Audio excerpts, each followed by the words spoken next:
बिस्मिल्लाहिर्रहमानिर्रहीम। अस्सलाम वालेकुम व्यूअर्स, प्रोग्राम में खुशामदीद। मैं हूँ हैदर हयात खान। आज मुस्लिम लीग नवाज़ के लिए अच्छी खबर है। नवाज़ शरीफ साहब को एवनफील्ड रेफरेंस के अंदर बरी कर दिया गया है।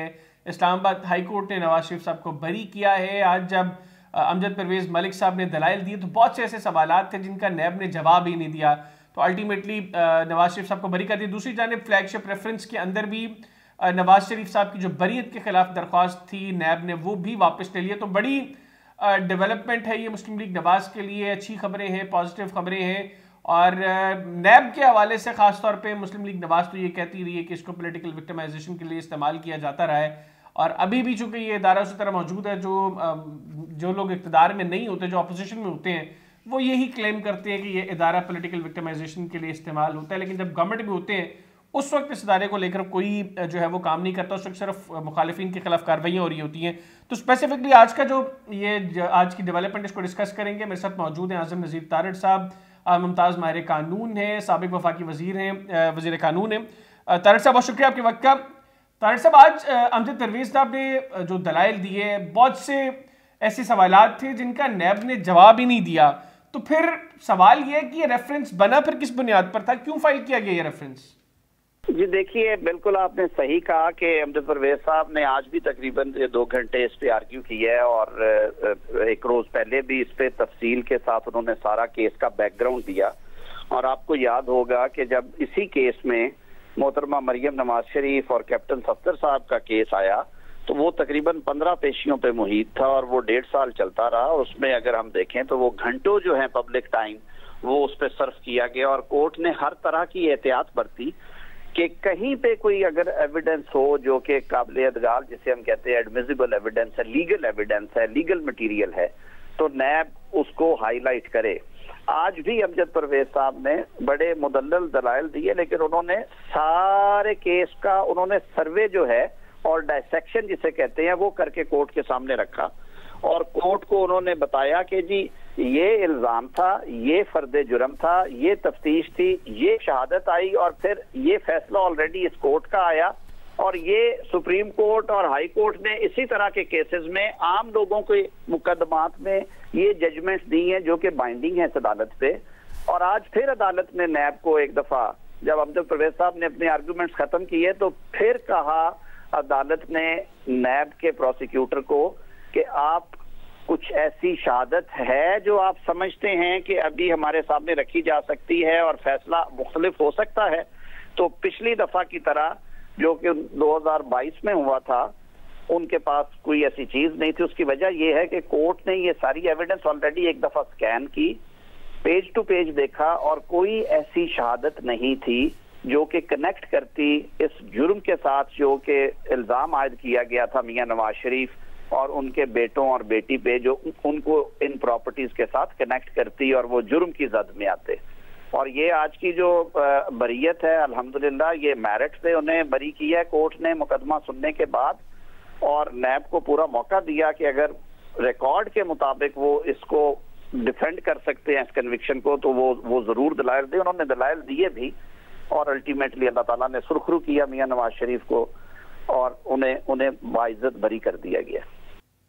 अच्छा तारड़ साहब, अभी अल अज़ीज़िया रेफरेंस के ऊपर भी समाअत होनी है, वो अपील अभी आपकी सुनी जानी है, उसके हवाले से आप लोगों की क्या तैयारी है और आपके ख्याल में अल अज़ीज़िया वाला जो रेफरेंस है ये मामला क्या रुख इख्तियार कर सकता है?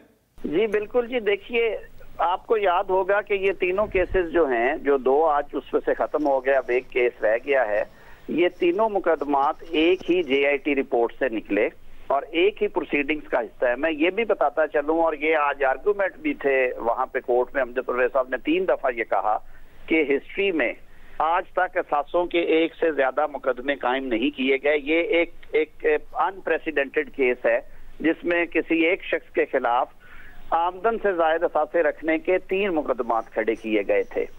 और क्योंकि केसेस की नौयत एक है, इल्जाम की नौयत एक है, क्वालिटी ऑफ एविडेंस एक है, सेट ऑफ विटनेसेस एक है, जॉइंट इन्वेस्टिगेशन टीम एक है, सिर्फ फर्क ये है कि प्रॉपर्टीज फर्क हैं, कुछ प्रॉपर्टीज लंदन की हैं, कुछ दुबई की है, कुछ यहाँ की है, तो उस हवाले से केसेस फर्क कर दिए गए। तो मेरे नजर में बतौर वकील, क्योंकि हम एज अ टीम काम कर रहे हैं इन केसेस पे, मैं समझता हूँ कि जो अल-अज़ीज़िया का केस है, जो उसके शवाहिद और जो उसका मटेरियल और उसके हकायक हैं वो इससे भी ज्यादा बेहतर हैं डिफेंस के लिए, और इंशाअल्लाह अज़ीज उस केस में भी अल्लाह ताला सुरखरू अता फरमाए। तारिक साहब, ये तासुर बहुत स्ट्रॉन्ग है खासतौर पर नैब के हवाले से कि ये इदारा जो है ये पॉलिटिकल विक्टिमाइजेशन के लिए इस्तेमाल होता है। तो अभी चूंकि मुस्लिम लीग नवाज के हवाले से ये इम्कान जाहिर किया जा रहा है कि अगली गवर्नमेंट मुस्लिम लीग नवाज की बनेगी, नवाज शरीफ साहब अगले मुल्क के वज़ीर-ए-आज़म होंगे, तो इन तमाम चीज़ों को सामने रखते हुए आप क्या समझते हैं ये जो बाकी केसेस हैं इनके अंदर भी जो एविडेंस है वो ख़त्म हो जाएगा? देखिए, हम नजूमी तो नहीं है, लेकिन हमने तो अपने तय एक कोशिश की थी कि नैब के कवानीन में वो बुनियादी इस्लाहात लेके आए थे जिसकी वजह से इसका मिसयूज कम हो और इसको एक ड्रैकोनियन लॉ से निकाल के आईनी हकूक के तहफ़्फ़ुज़ करने वाला या आइन से मुताबिकत रखने वाला कानून बनाया। लेकिन उस वक्त के जो हमारे जो नाक़दीन थे और जो आज फिर शोर मचा रहे हैं कि नैब का कानून ड्रैकोनियन लॉ है, उन्होंने ही फिर रजू किया अदालत उज़्मा से, उन्होंने ही शोर वावेला किया। इमरान खान साहब खुद पिटिशनर बने और उन्होंने कहा कि जी हमें ये तरमीमें मंजूर नहीं, क्योंकि उन्होंने अपने मुखालिफिन को इस ड्रैकोनियन कानून की वजह से ना सिर्फ दीवार से लगाया बल्कि मैं कहूँगा दीवारों में चुनवाते रहे हैं वो। और फिर अल्लाह ताला ने जब सुरखरुई की, तमाम लोगों को आप याद कर लें कि शहबाज शरीफ हों, ख्वाजा साद रफीक हों, साहब हों, आज मियाँ मोहम्मद नवाज शरीफ साहब हैं, मोहतरमा मरियम नवाज हैं, शायद खाकान अब्बासी हैं, एहसन इकबाल है, वो कौन सी टॉप लीडरशिप है जिन्होंने ये रिगर्स जो हैं ट्रायल्स के, इन्वेस्टिगेशंस के, रिमांड्स के बर्दाश्त नहीं किए और सब ने अदालतों से मेरिट पे रिलीफ लिए और वो फारिग हुए इन मुकदमात में। अगर कानून को आप गलत इस्तेमाल करेंगे और अपने मुखालिफिन को दीवार के साथ लगाने के लिए इस्तेमाल करेंगे तो जाहिर है फिर उसके यही नताइज। आज जो केसेस चल रहे हैं उनका कल क्या हो, तो पहली बात तो ये है कि आज हुकूमत जो है वो निगरानों के पास है, न्यूट्रल्स की है।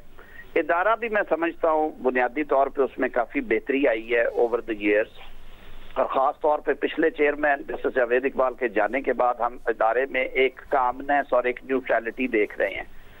बाकी चीजें जो है जहाँ पे जेन्युइन इश्यूज है, जहाँ पे जेन्युइन एविडेंस है, जहाँ पे इल्जामात संगीन है और उसकी शहादत मौजूद है, वहां पे बिल्कुल अकाउंटेबिलिटी होनी चाहिए। और हमारा भी ये इसी वजह से नैब का कानून खत्म नहीं था किया गया, वरना हम पे तो दबाव था कि कानून ही खत्म करें। लेकिन उस वक्त के वजीर आजम और काबीना ने कहा कि नहीं, हम इस कानून को खत्म नहीं करते क्योंकि अकाउंटेबिलिटी होनी चाहिए। तारिक साहब, आपके ऊपर दबाव था कि नैब को खत्म कर दिया जाए? ये मुतालबा था बहुत सारे लोगों का, ये अवाम की भी आवाज थी। बहुत सारे लोगों ने, आप खुद रिपोर्ट करते रहे हैं, जो असेंबली के फ्लोर पे जब डिबेट्स होती रही, उन्होंने कहा ये ड्रैकोनियन लॉ है, ये मुशर्रफ ने बनाया था सियासी मुखालिफिन को दीवार में चुनने के लिए, इसको खत्म किया जाए। तारिक साहब, आप ये जो पॉलिटिकल विक्टिमाइजेशन की बात कर रहे हैं, मियाँ साहब के ऊपर भी जिस तरह केसेस खत्म हुए, कोई सबूत नहीं था, फिर बड़ा जरूरी नहीं है कि जिम्मेदारों का तयन किया जाए जो इस तरीके से इदारों को कंट्रोल करते हैं? मैं तो आज भी आर्गुमेंट्स में ये सारी बातें कोर्ट के सामने रखी हैं। अब अदालत को हम डिक्टेट तो नहीं कर सकते कि अदालत किस हद तक फैसले में ये चीजें लिखती हैं। This is for the court to decide. तो तारिक साहब, आप अल-अज़ीज़िया रेफरेंस में अदालत से इस्तदा करेंगे जिम्मेदारों के तयन के हवाले से? हम तो हर मुकदमे में ये इस्तदा करते हैं, but this is always for the court to decide. बिल्कुल ठीक, बहुत शुक्रिया आज़म नज़ीर तारिक साहब, आपने प्रोग्राम के लिए खुसूसी तौर पर वक्त निकाला। नाज़रीन, मुस्लिम लीग नवाज के सीनियर रहनुमा और साबिक वज़ीर कानून सेनेटर आज़म नज़ीर तारिक साहब हमारे साथ मौजूद थे। गुफ्तगू उनकी आपने सुनी। आज के प्रोग्राम से मुझे मेरी टीम को इजाज़त दीजिए। अल्लाह हाफ़िज़। पाकिस्तान जिंदाबाद।